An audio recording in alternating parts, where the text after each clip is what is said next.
한밤중 서울의 한 점집, 고급 양복을 입은 남자가 문을 열었습니다. 순간 방 안의 모든 촛불이 일제히 꺼졌어요. 어둠 속에서 하얀 한복을 입은 여자가 천천히 고개를 들었습니다. 여자는 남자의 넥타이를 장갑 낀 손으로 집어들었어요. 마치 범죄 현장의 증거물을 다루듯이요. 미세한 섬유 하나하나를 들여다봤습니다. 오늘 밤 7시 당신 피 보게 됩니다. 여자의 목소리는 차갑고 정확했어요. 남자의 얼굴이 창백해졌습니다. 그 시간, 5년 전 그날이잖아.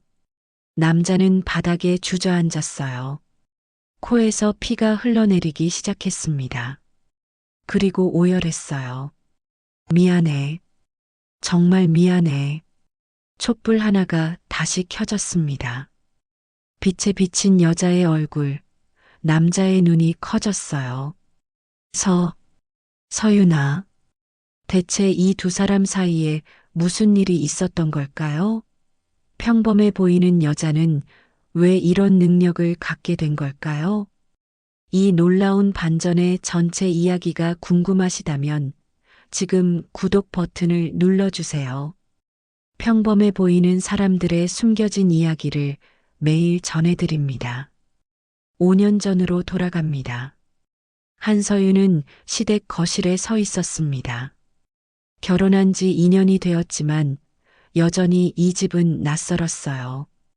오늘은 온 가족이 모이는 날이었습니다. 시아버지, 시어머니, 남편 우진, 그리고 시동생 부부까지요. 서윤은 아침부터 음식을 준비했어요.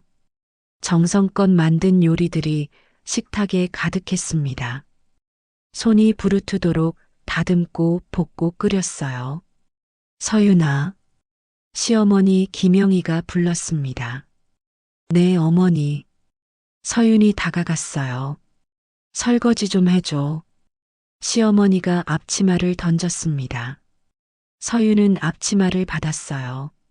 모두가 식사를 하는 동안 자신만 부엌에 있게 될 거라는 걸 알았습니다. 식탁에는 동서 최지은이 앉아 있었어요.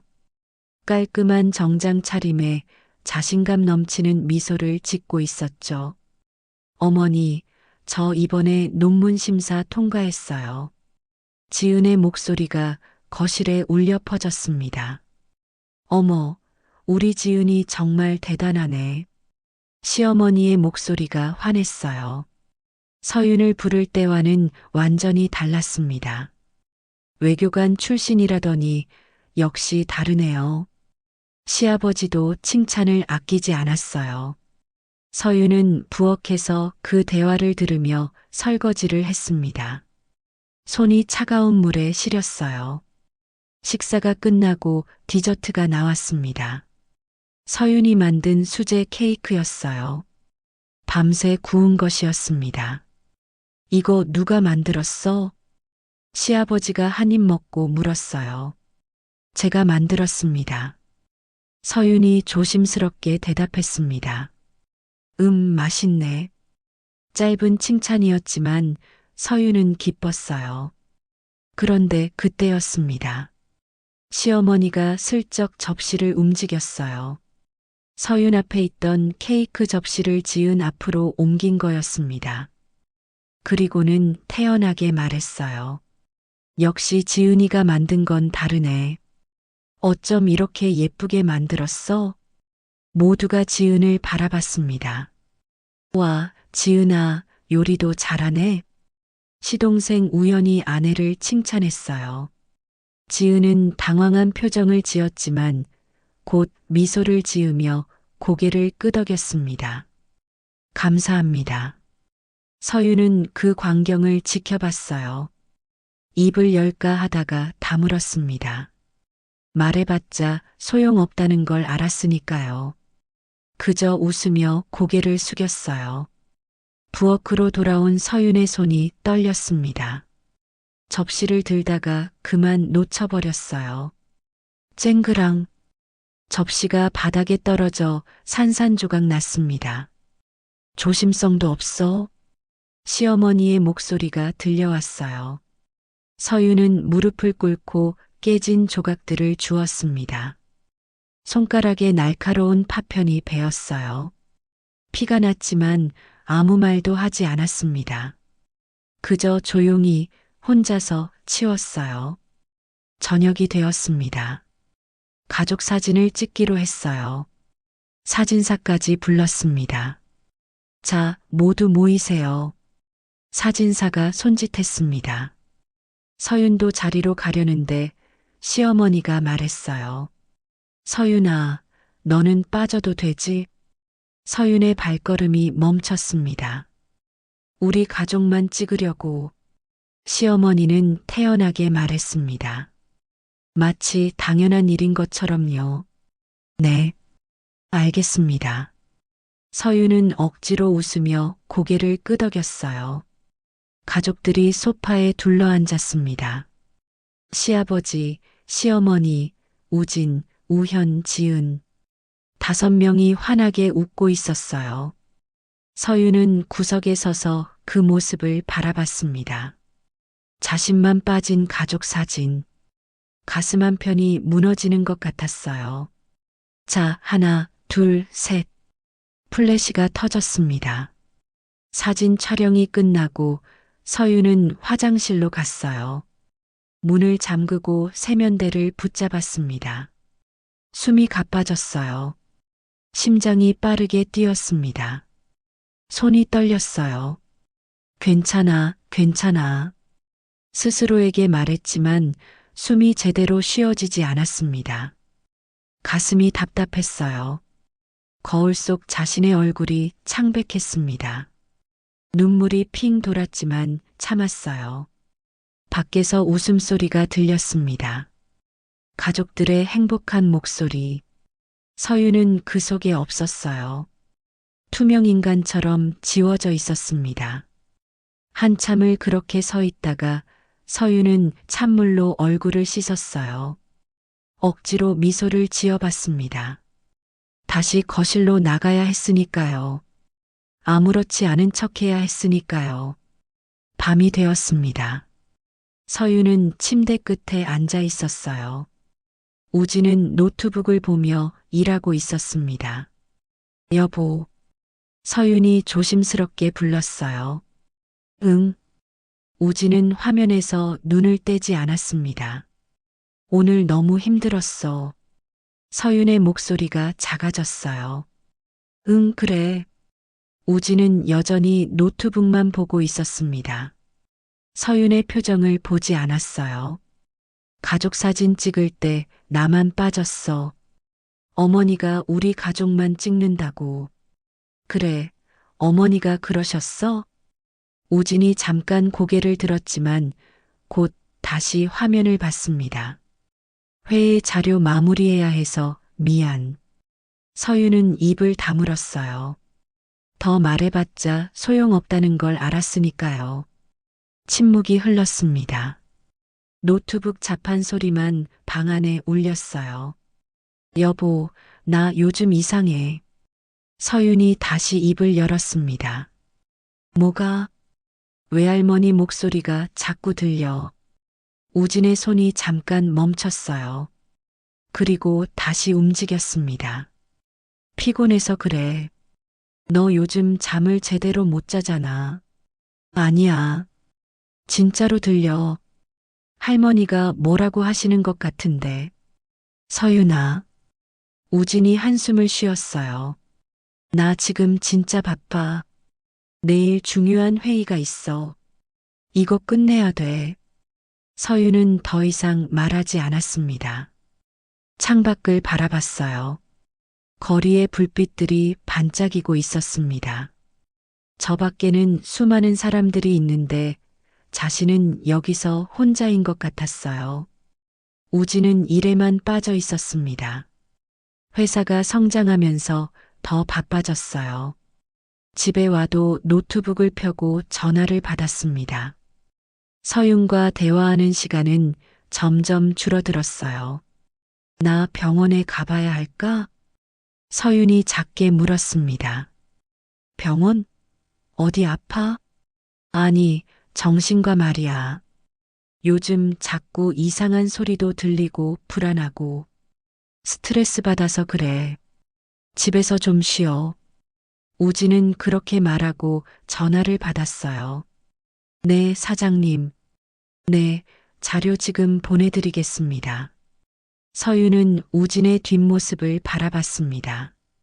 저렇게 멀어져 가는 것 같았어요. 결혼 전에는 달랐습니다. 우진은 서윤의 말을 귀 기울여 들어줬어요. 손을 잡아주고 안아줬습니다. 평생 지켜줄게. 아무 걱정하지 마. 그때 했던 약속이 떠올랐어요. 하지만 지금은 달랐습니다. 우진은 일에 빠져 있었고 서윤은 시댁과의 전쟁에서 혼자 싸우고 있었어요. 전화를 끄는 우진이 자리에서 일어났습니다. 나 서재에서 일 좀 더 하고 올게. 지금? 응. 미안. 내일까지 끝내야 돼. 우진은 노트북을 들고 방을 나갔어요. 서윤은 혼자 남았습니다. 넓은 침대에 홀로 앉아 있으니 더 외로웠어요. 결혼했는데 혼자인 기분이었습니다. 서윤은 천천히 누웠어요. 천장을 바라봤습니다. 서윤아, 외할머니 목소리가 또 들렸어요. 아주 희미하게. 서윤은 눈을 감았습니다. 눈물이 흘러내렸어요. 아무도 자신의 말을 들어주지 않았습니다. 아무도 자신을 믿어주지 않았어요. 남편마저도. 일주일 후였습니다. 서윤의 휴대폰이 울렸어요. 낯선 번호였습니다. 여보세요? 서윤 씨 맞으시죠? 할머니께서 돌아가셨습니다. 전화를 건 목소리가 떨렸어요. 서윤의 손에서 휴대폰이 미끄러질 뻔했습니다. 외할머니가 돌아가셨습니다. 갑작스러운 심장마비였어요. 서윤은 장례식장으로 달려갔습니다. 우진은 회의 때문에 늦게 온다고 했어요. 장례식장에 도착했을 때 서윤은 멈춰 섰습니다. 할머니 영정 사진이 보였어요. 환하게 웃고 계신 할머니. 서윤의 눈에서 눈물이 쏟아졌습니다. 할머니, 영정 앞에 무릎을 꿇었어요. 절을 올렸습니다. 할머니는 서윤이 부모님을 잃고 의지할 곳 없을 때 유일하게 손을 내밀어 준 분이었습니다. 우리 서윤이 착하게 잘 살아라. 할머니가 항상 하시던 말이었어요. 서윤은 영정 앞에서 한참을 울었습니다. 그때였어요. 서윤아. 할머니 목소리가 들렸습니다. 아주 또렷하게. 서윤은 고개를 들었어요.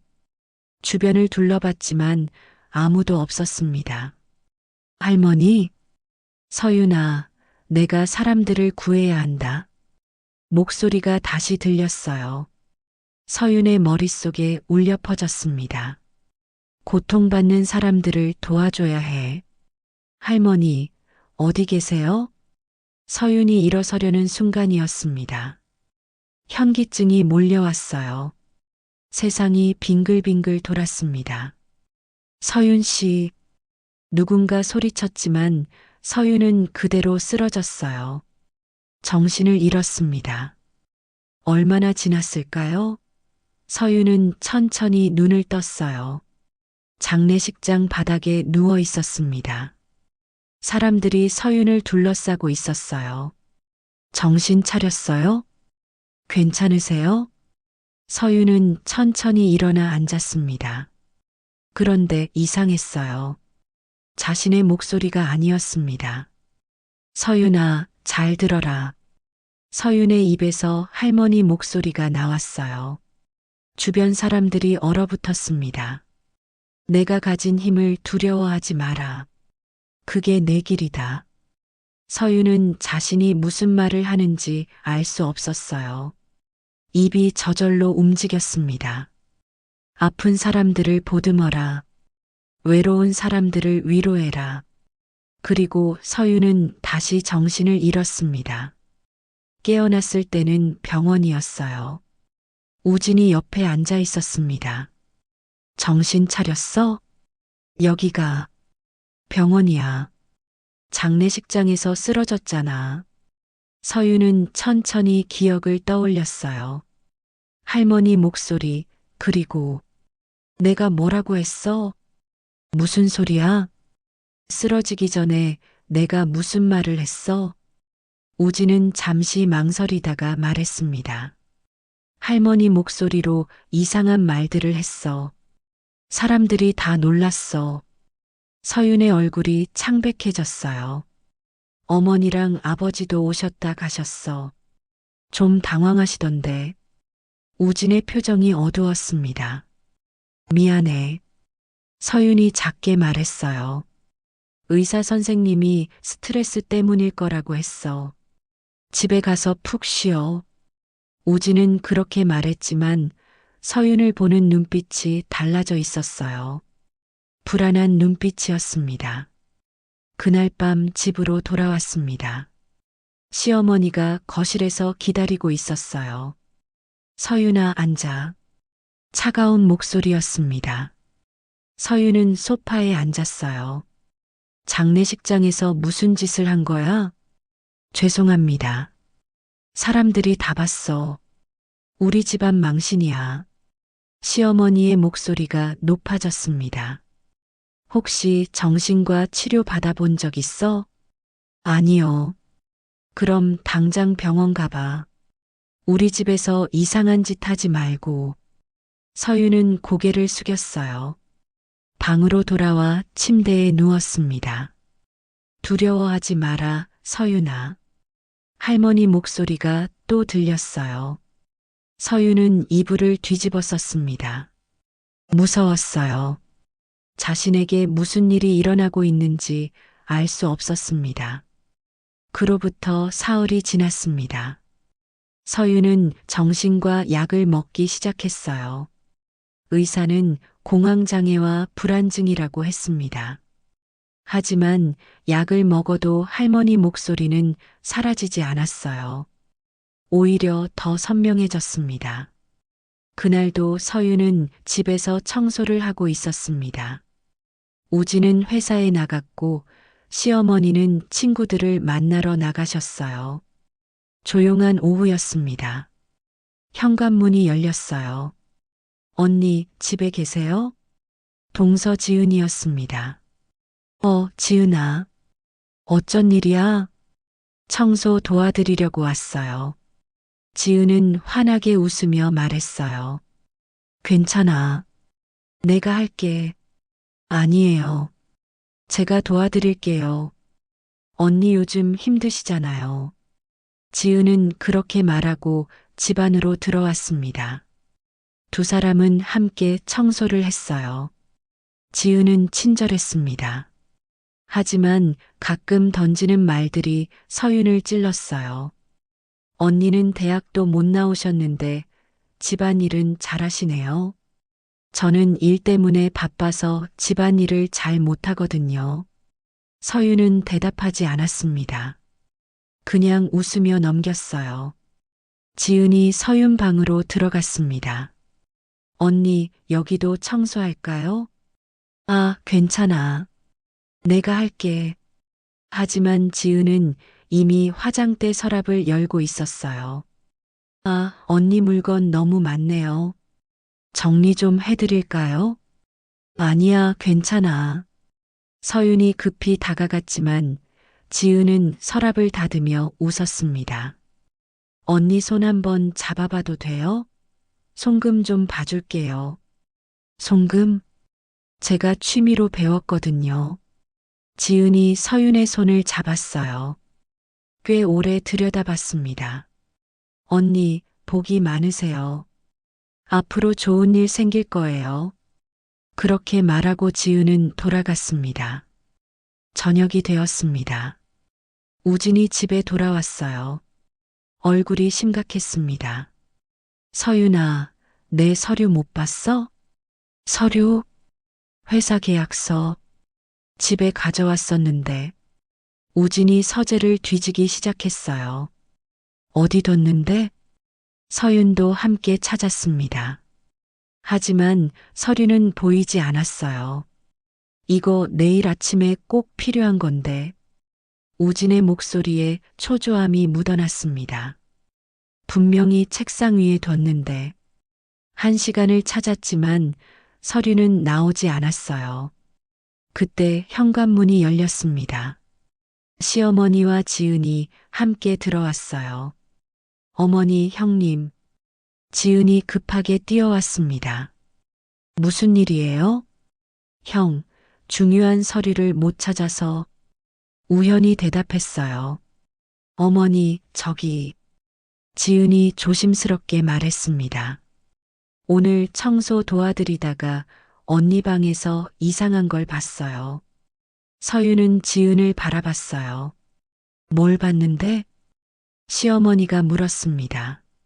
서랍에 뭔가 찢어진 종이들이 있더라고요. 그냥 지나칠까 하다가 지은은 서윤 방으로 향했어요. 모두가 따라갔습니다.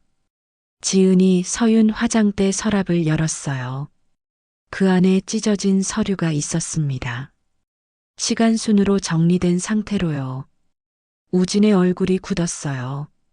이게 뭐야? 그가 서류 조각들을 집어들었습니다. 자신이 찾던 계약서였어요. 서윤아, 이게 뭐야? 서윤은 믿을 수가 없었습니다. 나 그거 본 적도 없어. 그럼 이게 어떻게 내 서랍에 있어? 몰라. 나는 정말 찢어진 서류가 스스로 걸어 들어왔어? 시어머니의 목소리가 차갑게 식었습니다. 어머니, 저는 진짜 안 그랬어요. 서윤의 목소리가 떨렸어요. 오늘 지은이가 청소 도와주러 왔잖아. 그때, 형님, 지은의 얼굴이 상처받은 표정으로 변했습니다. 제가 뭘 어쨌다는 거예요? 저는 그냥 도와주려고 온 건데. 지은의 목소리가 떨렸어요. 눈에 눈물까지 고였습니다. 아니야, 그게 아니라. 서윤아. 우진이 서윤의 말을 끊었습니다. 지은이를 의심하는 거야? 증거도 없이? 나는 안 했다니까. 서윤이 소리쳤어요. 그럼 설명해봐. 어떻게 내 서랍에 시간 순으로 정리까지 돼 있어? 우진의 목소리가 높아졌습니다. 정말 몰라. 나는 그 서류 만진 적도 없어. 내일 아침 계약인데 어떡하라고? 이거 찢어져서 다시 만들어야 해. 우진이 머리를 감싸 쥐었어요. 내 때문에 회사가 망할 뻔했어. 그 말에 서윤의 가슴이 무너졌습니다. 여보, 나 정말 오늘은 얘기하기 싫어. 우진은 찢어진 서류를 들고 서재로 들어갔어요. 문을 쾅 닫았습니다. 시어머니가 서윤을 노려봤어요. 역시 너 같은 애는 믿을 수가 없어. 어머니, 이제 보니까 진짜 본성이 나오는구나. 시어머니는 그렇게 말하고 자기 방으로 들어갔습니다. 서윤은 거실에 혼자 남았어요. 지은이 미안한 표정으로 다가왔습니다. 형님, 제가 말을 안 했어야 했나요? 서윤은 지은을 바라봤어요. 지은의 눈빛 깊은 곳에서 뭔가가 반짝였습니다. 만족스러운 빛이었어요. 하지만 서윤은 아무 말도 하지 못했습니다. 증거도 없었고 아무도 자신을 믿어주지 않았으니까요. 다음 날 아침이었습니다. 서윤은 눈을 뜨지 못했어요. 밤새 울었기 때문이었습니다. 우진은 이미 출근한 뒤였어요. 인사도 없이 나간 것 같았습니다. 서윤은 천천히 일어났어요. 거울을 봤습니다. 눈이 퉁퉁 부어 있었어요. 휴대폰을 확인했습니다. 메시지가 쌓여 있었어요. 사장님 와이프가 중요 서류를 회사 사람들의 단톡방에 소문이 퍼진 것 같았습니다. 서윤의 손이 떨렸어요. 또 다른 메시지가 왔습니다. 시댁 친척 단톡방이었어요. 큰 며느리가 무슨 짓을 한 거래? 역시 집안도 없는 애는 도둑 며느리라던데. 서윤은 휴대폰을 떨어뜨렸습니다. 숨이 막혔어요. 가슴이 답답했습니다. 온 세상이 자신을 도둑으로 보고 있었어요. 현관문이 열렸습니다. 시어머니가 들어왔어요. 서윤아. 차가운 목소리로 불렀습니다. 서윤은 거실로 내려갔어요. 시어머니가 테이블 위에 뭔가를 내려놓았습니다. 서윤의 정신과 약통이었어요. 이게 뭐야? 제 약이에요. 정신과 약이잖아. 시어머니가 약통을 탁 내려놓았습니다. 너 정신병자였어? 아니에요. 공황장애 때문에. 공황장애. 그게 뭐가 다르니? 시어머니의 목소리가 높아졌어요. 정신병자 흉내 내지 마. 관심 받으려고 연기하는 거지? 어머니, 그게 아니에요. 그럼 뭐야? 서류 찢은 것도 내가 정신이 나가서 한 거야? 저는 안 했어요. 서윤이 소리쳤습니다. 큰 소리 치지 마. 시어머니가 벌떡 일어났어요. 우리 집에서 이상한 짓 하지 말라고 했잖아. 약 좀 주세요. 먹어야 해요. 서윤이 손을 내밀었습니다. 하지만 시어머니는 약통을 움켜쥐었어요. 이런 거 먹으니까 더 이상해지는 거야. 어머니, 제발. 당분간 약 못 먹어. 정신 똑바로 차려. 시어머니는 약통을 들고 자기 방으로 들어갔습니다. 서윤은 그 자리에 주저앉았어요. 약을 먹지 못하면 증상이 더 심해질 거였습니다. 그날 밤이었습니다. 서윤은 계단을 내려가고 있었어요. 물을 마시러 가는 길이었습니다. 그런데 갑자기 현기증이 왔어요. 약을 못 먹어서였습니다. 세상이 빙글빙글 돌았습니다. 아, 서윤의 발이 헛디었어요. 그대로 계단을 굴러 떨어졌습니다. 쿵쾅쾅쾅. 몸이 계단을 구르며 내려갔어요. 으악! 비명을 지르고 싶었지만 목소리가 나오지 않았습니다. 마지막 계단에서 서윤은 멈췄어요. 이마에서 피가 흘러내렸습니다. 팔과 다리가 쑤셨어요. 무슨 소리야? 위에서 시어머니의 목소리가 들렸습니다. 불이 켜졌어요. 시어머니와 우현, 지은이 계단 위에 서 있었습니다.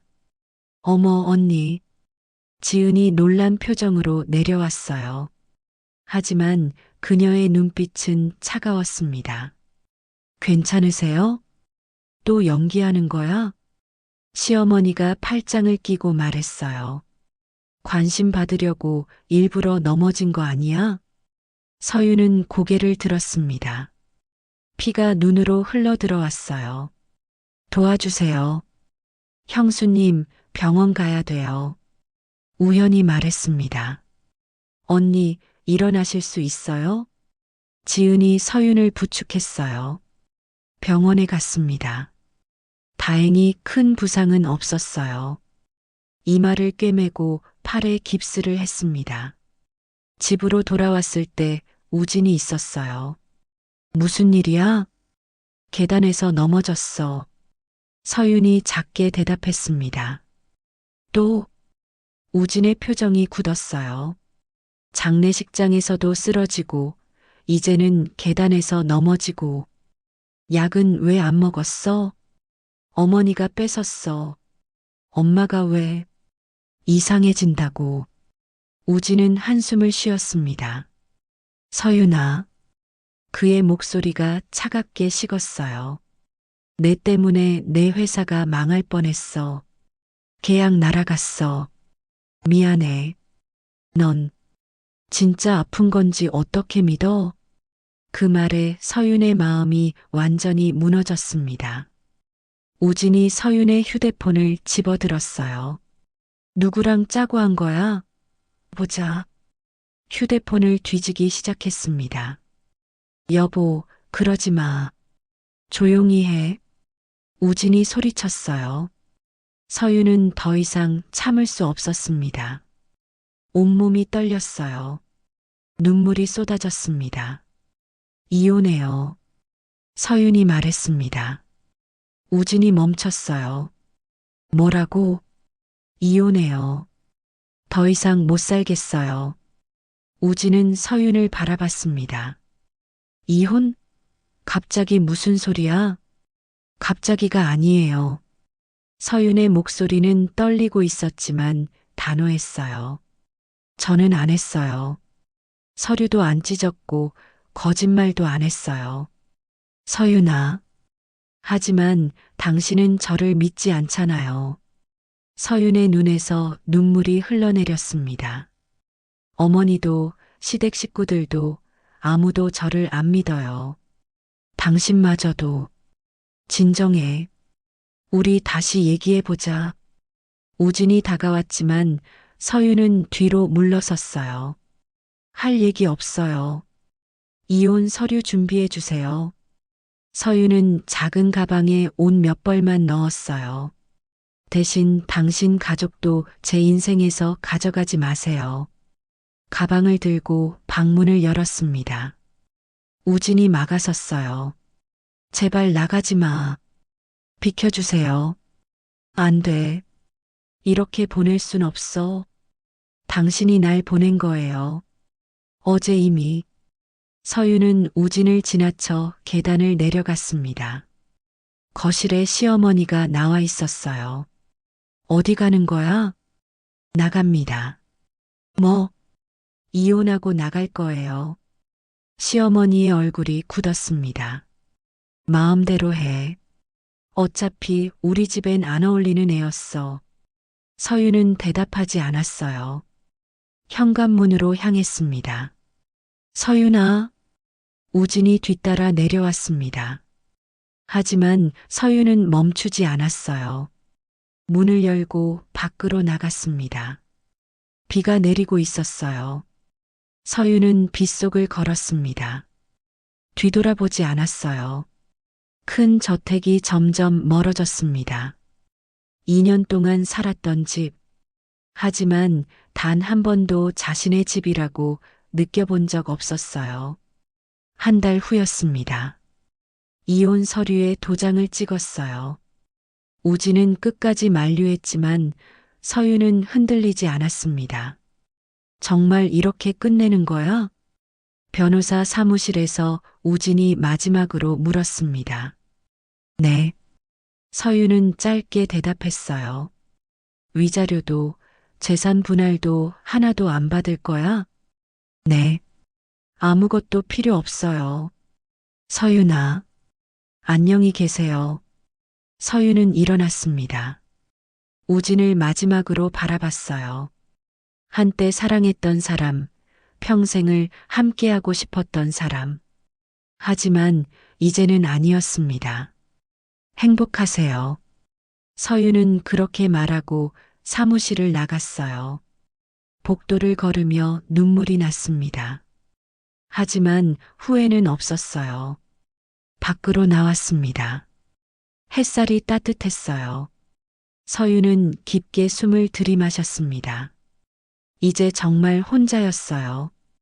의지할 곳도 갈 곳도 없었습니다. 하지만 두렵지 않았어요. 오히려 자유로웠습니다. 서윤은 걷기 시작했습니다. 어디로 갈지 몰랐지만 일단 걸었어요. 한 걸음 한 걸음. 새로운 삶을 향해. 그로부터 3개월이 지났습니다. 서윤은 작은 원룸에서 살았어요. 처음 몇 달은 정말 힘들었습니다. 공황장애는 더 심해졌고 할머니 목소리는 계속 들렸어요. 어느 날 서윤은 길을 걷다가 쓰러졌습니다. 공황 발작이었어요. 숨을 쉴 수 없었습니다. 아가씨, 괜찮으세요? 누군가 서윤을 부축했습니다. 깨어났을 때 낯선 방이었어요. 정신 차렸니? 나이 든 여자가 앉아 있었습니다.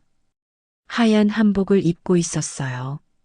여기가 내 집이야. 길에서 쓰러진 거 내가 데려왔어. 여자는 차를 따라주며 말했습니다. 너한테 기운이 있다구나. 기운이요? 영적인 감수성. 신기라고 하지. 서윤은 이해할 수 없었어요. 할머니 목소리 들리지? 서윤의 눈이 커졌습니다. 어떻게 아세요? 나도 그랬거든. 처음엔 미칠 것 같았어. 여자는 자신을 무속인이라고 소개했습니다. 이름은 박선아였어요. 그게 병이 아니야. 너한테 있는 능력이야. 능력이요? 사람들의 아픔을 볼 수 있고 도울 수 있는 힘. 서유는 믿을 수가 없었어요. 그런 거 믿지 않아요. 지금도 할머니 목소리 들리잖아. 그 말에 서유는 할 말이 없었습니다. 나한테 배워봐. 내 힘을 제대로 쓰는 법을. 그날부터 서유는 박선아 밑에서 배우기 시작했습니다.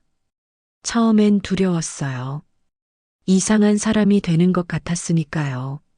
하지만 시간이 지나면서 달라졌습니다. 할머니 목소리가 점점 선명해졌어요. 그리고 다른 것들도 보이기 시작했습니다. 사람들의 아픔이 보였어요.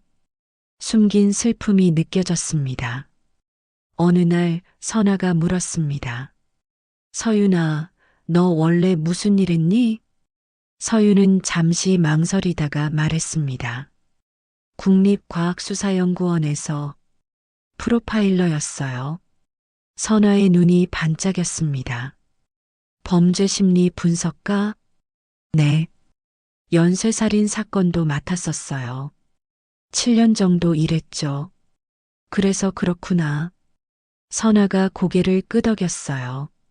내 직관이 유난히 예리한 이유가 무슨 뜻이에요? 프로파일러는 사람의 마음을 읽잖아. 범죄자의 심리를 파악하고. 선아가 서윤의 손을 잡았습니다. 그 능력이 영적 감수성과 만난 거야. 내가 가진 두 가지 힘이 합쳐진 거지.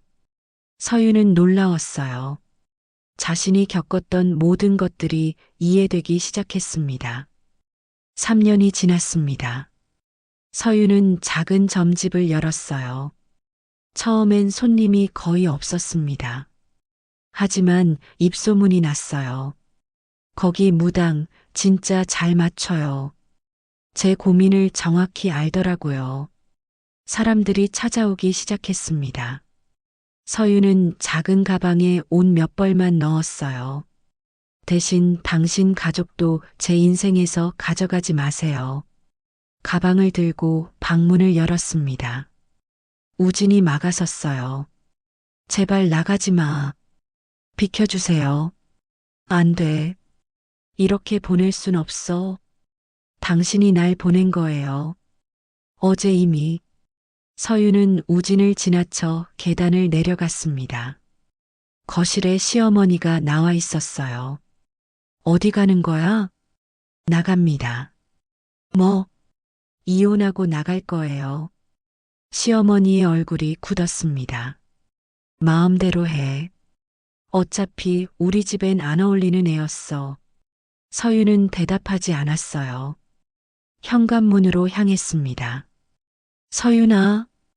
우진이 뒤따라 내려왔습니다. 하지만 서윤은 멈추지 않았어요. 문을 열고 밖으로 나갔습니다. 비가 내리고 있었어요. 서윤은 빗속을 걸었습니다. 뒤돌아보지 않았어요. 큰 저택이 점점 멀어졌습니다. 2년 동안 살았던 집. 하지만 단 한 번도 자신의 집이라고 느껴본 적 없었어요. 한 달 후였습니다. 이혼 서류에 도장을 찍었어요. 우진은 끝까지 만류했지만 서윤은 흔들리지 않았습니다. 정말 이렇게 끝내는 거야? 변호사 사무실에서 우진이 마지막으로 물었습니다. 네. 서윤은 짧게 대답했어요. 위자료도 재산 분할도 하나도 안 받을 거야? 네. 아무것도 필요 없어요. 서윤아, 안녕히 계세요. 서윤은 일어났습니다. 우진을 마지막으로 바라봤어요. 한때 사랑했던 사람, 평생을 함께하고 싶었던 사람. 하지만 이제는 아니었습니다. 행복하세요. 서윤은 그렇게 말하고 사무실을 나갔어요. 복도를 걸으며 눈물이 났습니다. 하지만 후회는 없었어요. 밖으로 나왔습니다. 햇살이 따뜻했어요. 서윤은 깊게 숨을 들이마셨습니다. 이제 정말 혼자였어요. 의지할 곳도 갈 곳도 없었습니다. 하지만 두렵지 않았어요. 오히려 자유로웠습니다. 서윤은 걷기 시작했습니다. 어디로 갈지 몰랐지만 일단 걸었어요. 한 걸음 한 걸음. 새로운 삶을 향해. 그로부터 3개월이 지났습니다. 서윤은 작은 원룸에서 살았어요. 처음 몇 달은 정말 힘들었습니다. 공황장애는 더 심해졌고 할머니 목소리는 계속 들렸어요. 어느 날 서윤은 길을 걷다가 쓰러졌습니다. 공황 발작이었어요. 숨을 쉴 수 없었습니다. 아가씨, 괜찮으세요? 누군가 서윤을 부축했습니다. 깨어났을 때 낯선 방이었어요. 정신 차렸니? 나이 든 여자가 앉아 있었습니다. 하얀 한복을 입고 있었어요. 여기가 내 집이야. 길에서 쓰러진 거 내가 데려왔어. 여자는 차를 따라주며 말했습니다. 너한테 기운이 있다구나. 기운이요? 영적인 감수성.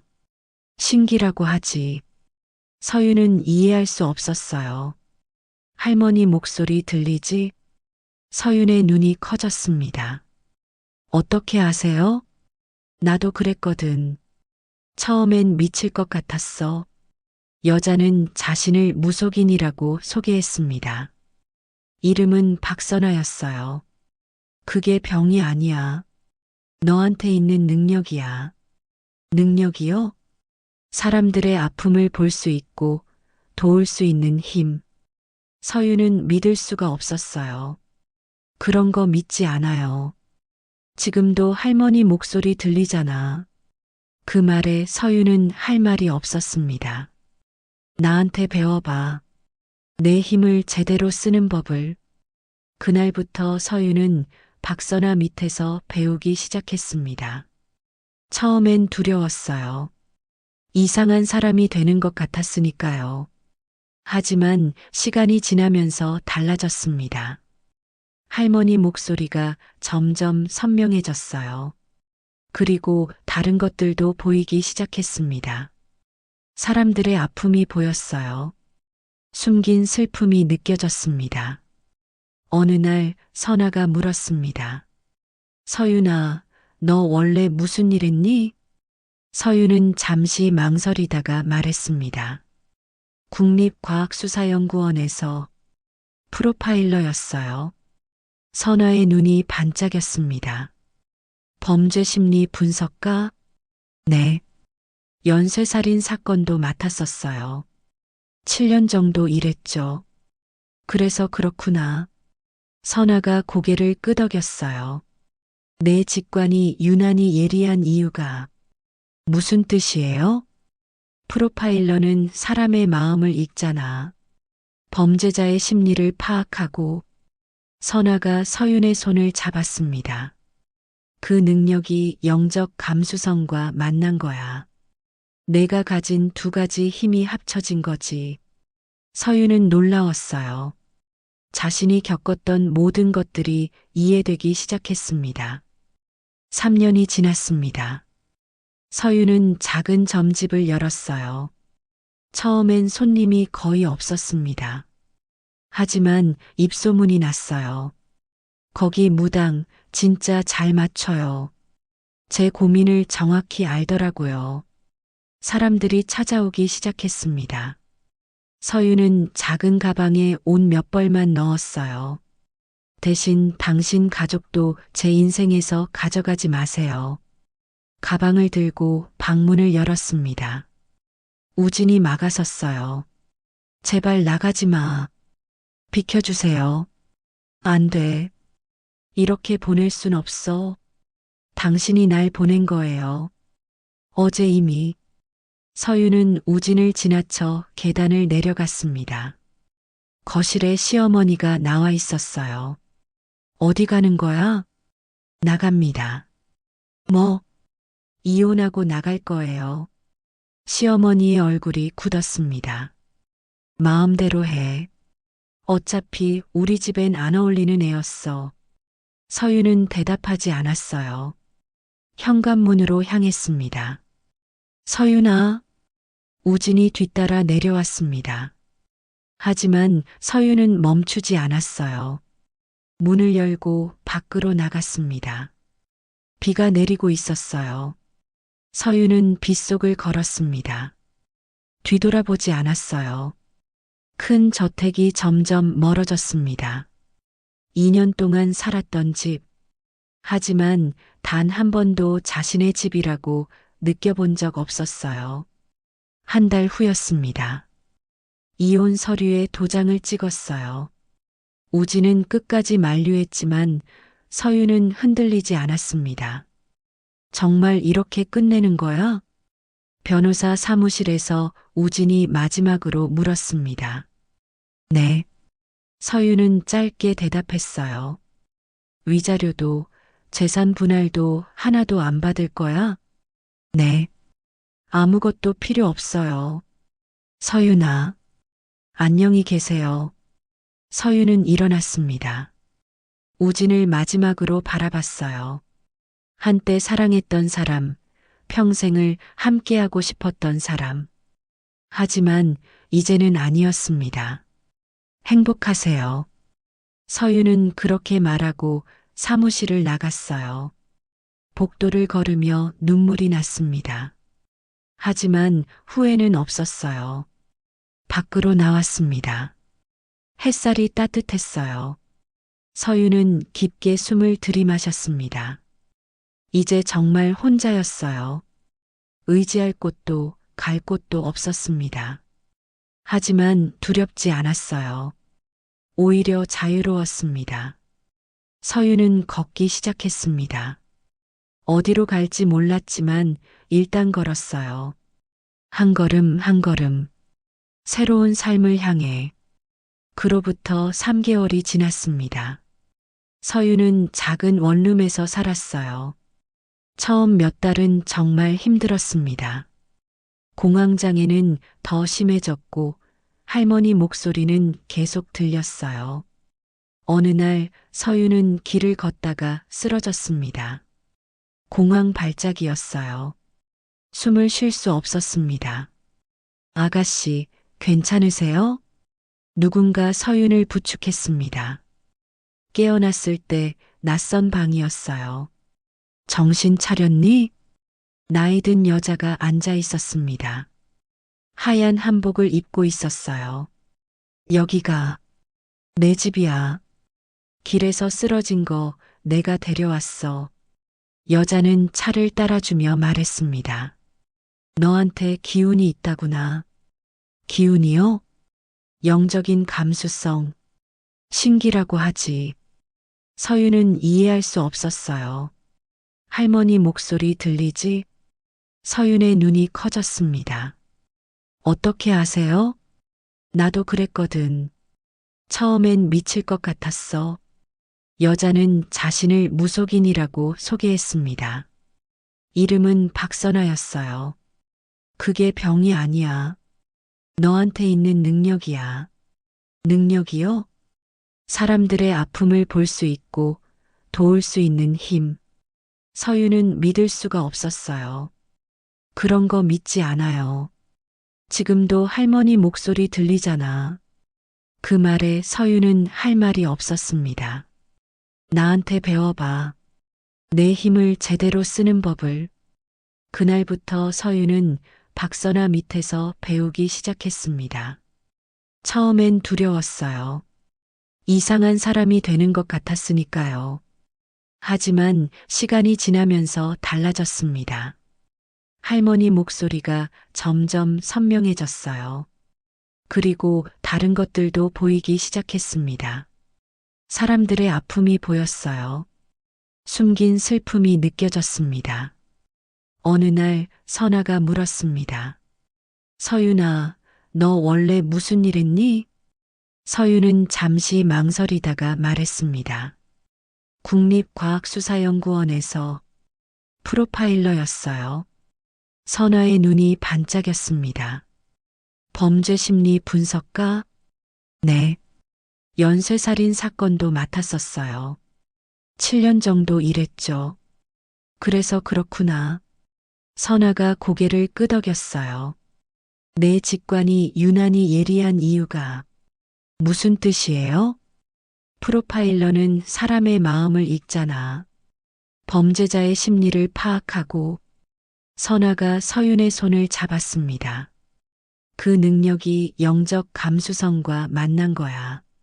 내가 가진 두 가지 힘이 합쳐진 거지. 서윤은 놀라웠어요. 자신이 겪었던 모든 것들이 이해되기 시작했습니다. 3년이 지났습니다. 서윤은 작은 점집을 열었어요. 처음엔 손님이 거의 없었습니다. 하지만 입소문이 났어요. 거기 무당 진짜 잘 맞춰요. 제 고민을 정확히 알더라고요. 사람들이 찾아오기 시작했습니다.